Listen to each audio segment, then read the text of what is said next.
People-first organizations will win in the future of work. Your only real asset is your people. We all want purpose-driven work. HR-led organization is the I'm future. sorry, but leaders don't lead empty desks and empty shop floors. Welcome to the People Strategy Leaders Show. I'm your host, Sri Chellappa, founder and president of Engagedly, and a serial entrepreneur in technology, films, and music. This is where we talk to people leaders, business strategists, and organizational savants about leading in the time of change. What is working, what is not working, and more importantly, what we should be thinking about. Stick around to the end of the show. We will reveal how you can be our next guest. And now, let's engage. Hello, welcome again. This is Sri Chellappa with People Strategy Leaders Podcast. And today I am the honor of having Kalpa, who's the CEO and founder of Knekxt Group, a consulting and coaching company helping her clients build trust, mitigate risks while creating internal awareness for high achievers who, like herself, have used their achievements to deflect from dealing with trauma. Prior to that, she had several leadership roles with Fortune 500 companies such as American Express, Zelle Early Warning Services, which is owned by nation's 7 largest banks in product and fraud risk management, including early career with GE in India and a brief stint with Bristol Myers Squibb and Mayo Clinic in brand management and consulting. Kalpa, it's an honor to have you on the show. Thanks for joining me. Thank you so much, Sri. I so appreciate this platform and inviting me here. Yeah, absolutely. So, one thing that really intrigued me is, we don't really hear this a lot, at least the guests I have talked to. You said that trauma shaped your style and your work, and we were talking earlier about shaping 100 million lives in 10 years. Can you tell me a little bit about, what led you to this path of what you're doing today? Absolutely. And Sri, I'm going to caveat that by saying some of what we talk about might be triggering for the audience. My intention here is really to share awareness, because the awareness is the first step sometimes to becoming conscious and then actually seeking help. So with that said, for me, what that means is I'm a childhood sexual abuse survivor. And I thought, honestly, that was a thing of the past. Right? I was a director at a Fortune 500 company. I was mom of a 5-year-old, or maybe he was 3 at the time. And I had recently been promoted in a people leadership role. And my world felt like I was falling apart, right? Because what I didn't realize is that, I literally, ever since I grew up in India, I moved away from India when I married my husband. And then ever since I've been doing great. I started my career, with GE and then Amex. And what I realized in all of that, I was avoiding things. I was avoiding so much of that pain. I hadn't even told my husband, who had been married for over a decade by then, right? And there was one, and then I was buried in work, right? And one day I left the corporate job without any backup plan. And I had worked till 2 a.m. the night before, right? And I say that story to say, this is not my only story. A lot of the high achievers, a lot of the place we are so, there's a tendency in our life to compartmentalize our life, which works okay for balance, whatever that means to some people, but it doesn't work. It doesn't work. We are one whole being. So for me, the way I was being hyper vigilant, control over life, or avoiding things, or people pleasing, right? Not asking for things, believing in me fully, but looking for that external validation constantly wasn't working, and that showed up in the way I responded to that situation. Yeah. So how has it affected your work now? And obviously it's given you a sense of purpose and a mission. So can you talk a little bit about that? Yeah. So what that led me down is I worked around that time with an executive coach, and one thing I would say, it's basically I've been so blessed by people that have showed up in my life at the right time. They always say the teacher arrives when you're ready, right? So, right. Exactly. So for me, my purpose is to impact 100 million lives in 10 years, right? And by that I mean is one of the things I learned is average age at which people share their stories about abuse, if they ever shared, is around 52 years. Can you imagine 52 years, right? So the shame and blame and guilt is so deep because 90% of the time, you know your abusers, but you just don't. So they could be somebody, a sibling, they could be a caregiver, an extended family member, a teacher, or you name it, or somebody in the priest or chapel or temple, or and people, once who fall prey, they keep falling prey, right? So the way I have turned that into my purpose is I consult companies or even speak to create awareness about that situation, because 1 in 4 girls and 1 in 6 boys in the US, they will experience sexual abuse before they are 18. That's one of the key reports there. In US, it's like 1 in 9 minutes, I believe, and in India, it's 1 in 15 minutes a child is abused, right? So those numbers, if you think about, like, it's roughly conservatively, and globally, the numbers are very similar, like 1 in 4 adults. So if 1 in 4 adults are living with some kind of an abuse that they are not sharing till 52 years, it's a problem. It's a problem that you're not even sharing with your deepest partners. You might be looking outwardly very happy, but internally you are living in a different world. And then the other way I do that is also, create that awareness is when people become aware. Sometimes they are in their mid-career, or sometimes they are, senior leaders, and they are looking at their life's purpose, and they haven't told their story. So I also help them coach to transition where they can just finally shift their identities from the shame, blame, and guilt to feeling whole. Like in my case, like, I didn't have those examples. The only person I knew who had shared probably was Oprah openly, right? And I knew some other people, but I didn't have those examples, Shri, right? So my purpose has become also somewhat is encouraging people in business who have all the power to come forward and show up and share. Because when we focus more on the Me Too and all the external things, how it's always easy to go after the external, but what if internally also all these problems are happening in our families, our society, with our children, and we don't do anything with it? So really encouraging people to claim their power. Yeah, I think obviously it must be really hard for you to talk through that as well, but it's probably also cathartic in some ways to bring that out. And I was thinking about how the corporate environment has changed in the new world of work, if you will. Is that you're expected to bring, and people are encouraged to bring their whole self to work, right? And the work is no longer different than life. It is part of your life. So the work-life balance is kind of a misnomer, right? It's more like work-life integration. And a lot of companies have taken steps to make sure that they're addressing mental health aspects, whether it's due to stress or whether due to other issues. But like in your case, and the issues you focus on, it's not something that a lot of companies have talked about. So it's very timely in that sense that is also a big factor in mental health. It's not just having a toxic environment at work. It could be the history that you had as an employee, as an individual, that can affect your work because of the mental health impact of that. So are you seeing a lot of companies and leadership now pivoting to some extent, that focusing on mental health becoming a major issue or major investment for them as well? So in my observation, there are a lot of good things that are happening overall as a society. Like 10 years ago, people wouldn't talk as much about mental health, or even if it was there, it's only in the Western, some in US, some parts. Like even now in globally, like we are hearing a little bit, right? Especially if not before the pandemic, like at least certainly during the pandemic, everybody has felt it in some shape or form. As far as the investment levels go, unfortunately not. Like, it's one of the same thing. I call this the forefront of the DEI work, right? So in DEI, you saw suddenly like a lot of like putting lipstick on the pink kind of efforts.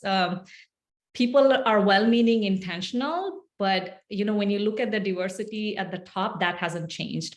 So when you talk about investments, it's really like, for me, it's like more than spending money, it's real difference, like in terms of who are you promoting, who are you attracting, right? So similarly on mental health, the 3 areas I would like to talk. One is like the insurance, right? So for example, Insurance coverage, many a times, like mental health is still a challenge, right? Like not everybody has that, nice coverage. Many of the therapists and others, like they probably don't even want to deal with insurance. So you end up spending your HSA or other money, like if you're working in an employee situation. I did see some efforts by companies to give mental health, support during pandemic. So that's really, I would acknowledge that many companies are doing that, but it's still like falls short of, right?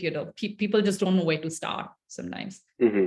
The other part, the second part, I would say from a mental health perspective, I talked about my personal trauma, but there are workplace trauma that happens, all the microaggressions, the racism, the sexism, all these day-to-day biases, they mansplain, they take a toll, right? And people have different identities, right? I'm an Indian woman grown up here. I'm cisgender, like, I look brown, but I never had this identity. I'm a person of color, right? Or a survivor.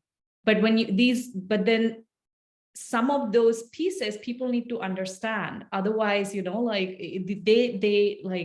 they add another layer where people can completely spiral down, right? So that's that area. I unfortunately, I don't know that we deal with in our private lives, but when we show up at work, I don't know that people are aware of what their remarks or, some biases can impact people, right? So that's second. And then the third one is, I think, from an investment perspective, like, there are so many other ways, like I could go on and on, right? But this is more creating infrastructure for working families to be able to show up. Like right now, people are already talking about going back to work as if the back is something like a golden standard that we need to go back to, right? And particularly, I would call out like financial sector in this case. Tech companies have probably done a better job, but my financial services, CEOs, I don't know, with the exception of a couple of companies, it's when you set the message, everybody has to be back to work. When you close your branches in some areas during pandemic, which are had hit, really, are you standing for DEI or, supporting people's mental health? If work, and I'm a product person, right?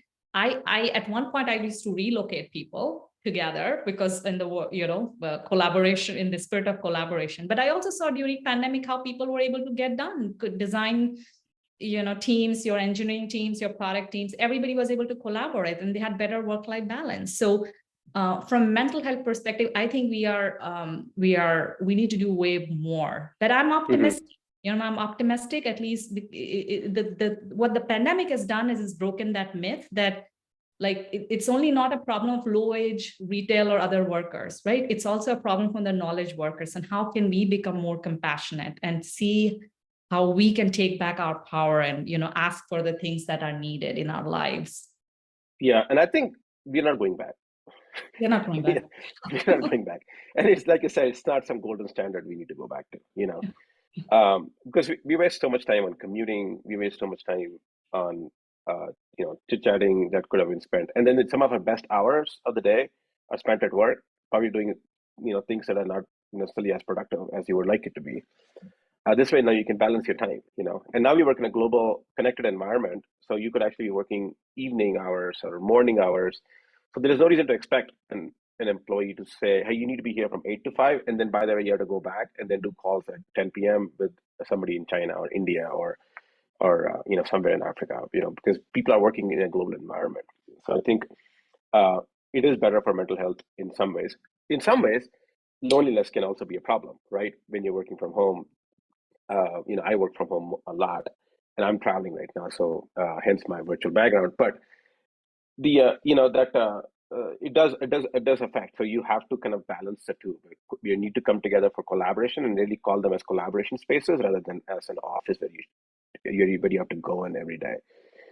Now, one thing that you mentioned, about this being that whole self and the mental health aspect. What advice would you give to leaders so who are not only are experiencing themselves, but also the ones who are not necessarily as aware of what they should be doing for their people that they manage and lead? Yeah. So two things. I'm going to give you a little bit of a spiritual advice, which is where I am right now. And the other is more tactical, right? So spiritually, a lot of the times I believe difficult situations show up in our life because we have a lesson to learn, right?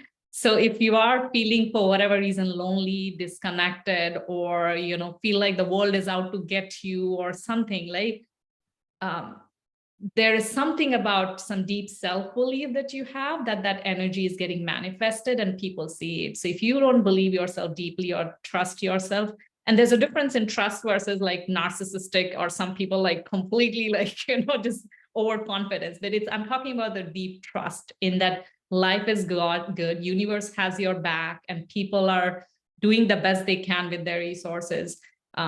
So take meaning out of your difficult situations and see what you can do when you have difficulty to reach out. Maybe sometimes it's just simple service, serving somebody based on what you have, your time, money, or energy. Sometimes it can be asking for help, but you have more resources than you realize to basically take care of you, right? So that's number one.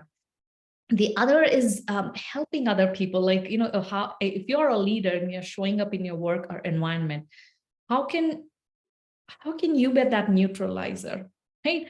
Because people have so many things going on, right? And as senior leaders or in mid-career, your job is not to give people hope, right? Or deliver the tough message. Sometimes you don't have a choice with your board, or sometimes you are the CEO and there are certain ways, your company's, benefits financially. Just don't forget compassion, right? Like I'm seeing a lot of layoffs happen on emails and, things. And just think from a perspective, like from your perspective, if you were in that situation as a leader, would you like that? Right. And if any of the leaders are listening to the podcast, right, that's going to be my message. Like, just don't forget the basic humanity and kindness and compassion in when you deal with people. Right? Yeah. But in terms of going back to acknowledging people who have trauma, and like obviously you said, the numbers are staggering, 1 out of 4 and 1 out of 8, or whatever the numbers you said for men. I feel like now, as we're talking about mental health in workplaces, leaders need to be aware of those aspects of mental health as well, not just aspects of loneliness at working remotely or anything like that, Yes. So on that point, let me add one more thing there, Shri. So 1 in 4 adults, 1 in 6 girls, 1 in 4 girls and 1 in 6 boys in US, that's only for childhood sexual abuse. There's something called adverse childhood experiences, right? And which basically there was a study done by CDC and Kaiser Permanente, I think like in the early 90s somewhere. And they had done this study on like 17,000 adults, mostly Caucasian like families, middle class, what you would assume. And what they found is what we call adverse childhood experiences, which is your abuse, neglect, or family dysfunction, right? It's very common. Right? Like I think about 12% of the population has that.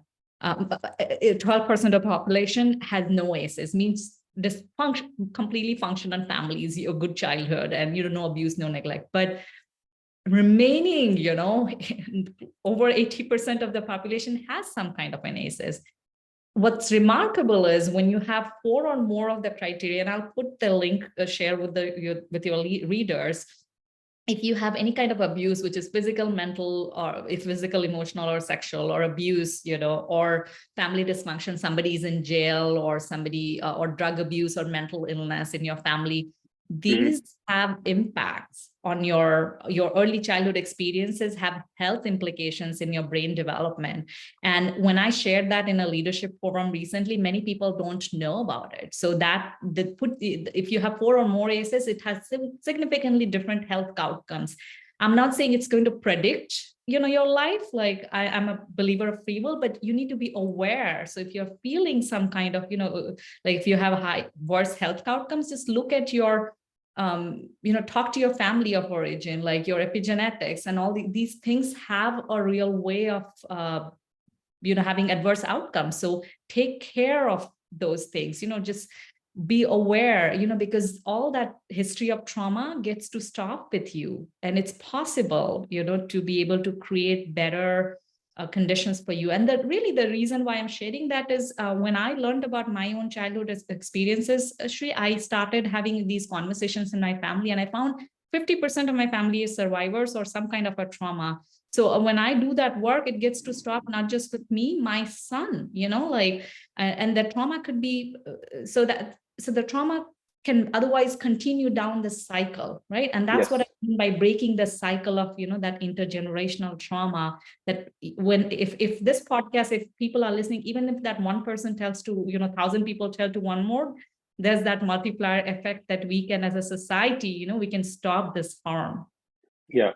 And I think I'll just close it out with saying this, that, everything that you talked about, obviously, how is it pertinent to businesses and leaders? It is pertinent because it affects your work. It affects how you interact with other people at work. It affects the productivity of the organizations and ultimately the outcomes that businesses want as well. So as you're talking about all these different investments companies and leaders need to make, I will totally second you that there is an aspect of treating humans as people, as humans, and not just as numbers on a spreadsheet, but also working, with them to make sure that you acknowledge that there could be mental health issues, there could be trauma, and then see how we can help the entire workforce by investing in that and not looking at it as a additional perk. It's not a perk, not in my opinion, from what I'm hearing from you. Absolutely. It's really big, good business, engagement and retention is good business. When you lose talent, you are like 25% of your talent each year, all right?